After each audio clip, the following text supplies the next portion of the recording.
everyone. Chris here in Airdrie, Alberta, and today I'm joined by the publisher of Airdrie Life magazine, Shaw-Frggatt. Thanks for having me by the office today. I'm so happy you're here, Chris. Thanks. So tell us a bit about Airdrie Life. Well, it's the lifestyle magazine for the city. We've been around. This is going to be our 8th fall. I just realized it the other day. It'll be our 8th fall issue. So that's kind of cool. Mm-hmm. A lot of magazines that don't make it past the 5-year mark, so we're feeling really good about that. The magazine, we use the tagline, Exploring the Good Life in Airdrie, which is really what the whole magazine is about. It's not for news. It's more of looking behind the stories and taking time to tell stories to people about people. Mm-hmm. One of the beauties of magazines, there's a term used in media buying called sticky. And by that it means magazines stick around. So knowing that, we make sure that we've got stories that appeal to all kinds of people about all kinds of things that go on in their city. So we've got community things, we've got things related to economic and industry growth, we've got lots of stuff on homes and housing, and of course we have a lot of fun stuff in our Life in the Moment section. With we cover arts, we cover food and restaurants, we cover all the events that are going on, a little bit of fashion, musicians, everything. It's a really beautiful snapshot of the city, and what I get a lot of feedback from people that are new to Airdrie. And when you realize, I think it's 40% of our population has been here less than 5 years. Right. So we hear all the time that we are something that they have been glad to have, or they've used it before they moved here to get to know their city, and that makes me feel really good. Yeah. So how did it all start? What inspired you to create a magazine about Airdrie? I had been freelance writing for several publications and a couple dailies for several years when we moved down here 12 years ago. And so for the first 4 years I was doing that. My girls were really young, so I just wanted to do stuff when I could still be available for school and picking up at the bus and everything. But you reach a certain point where I got really bored of writing stories about Botox and automotive dealerships, as lovely as they all are, but you get tired of writing the same thing over and over again.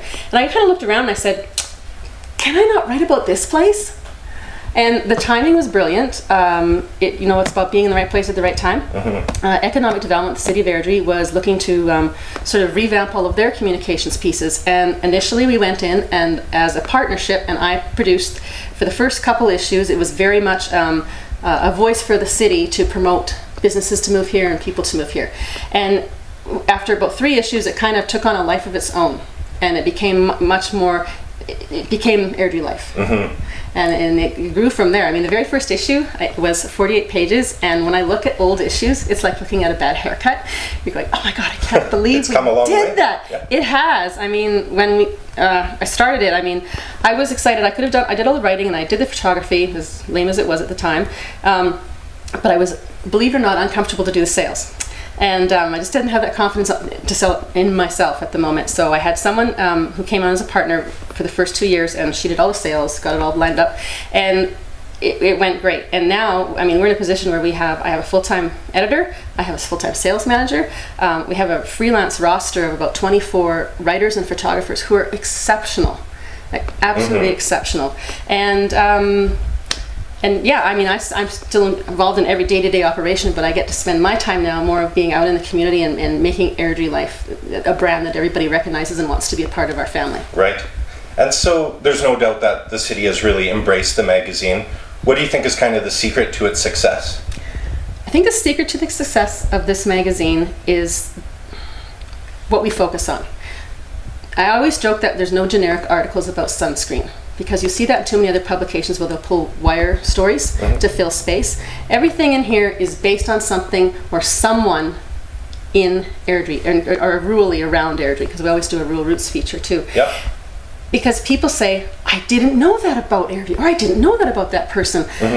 I think that's the key, and just the quality of it. I'm very proud of and I hear it all the time from other markets, like, wow, what a beautiful looking publication.